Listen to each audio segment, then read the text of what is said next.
Leaving Up With People, what was that like? You'd been doing it for so long, so committed to it. What was it like when you left? Well, it's interesting you asked that, Matthew, because I've been telling the story for years.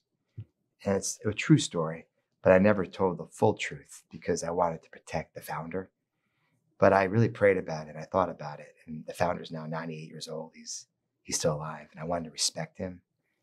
But I wrote the story to the real answer to that question in my new book. And he's probably going to be still alive when it comes out next week. And I'm just praying it doesn't break his heart.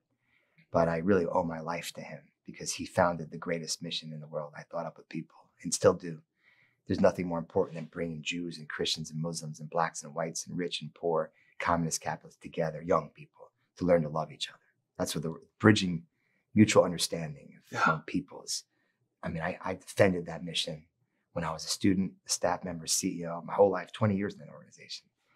I still love it and still think it's the most important organization. And Blanton Belk was larger than life. I mean, he founded the organization, right?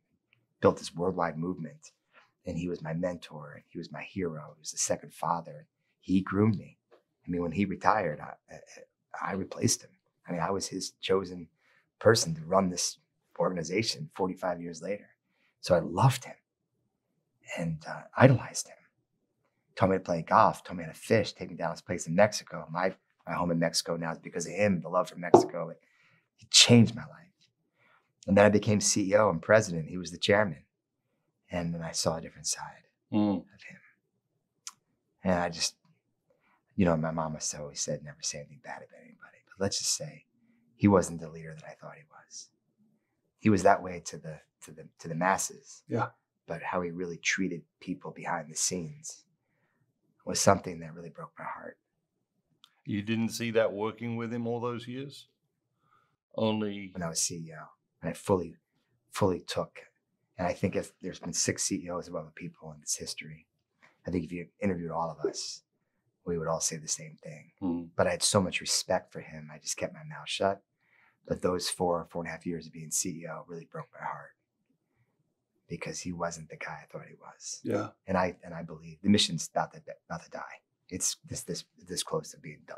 Other people's almost gone. Really? And I really believe if he was a true heart-led leader, truly treated people with love and not ego and narcissism, other people would be one of the greatest missions in the world right now still.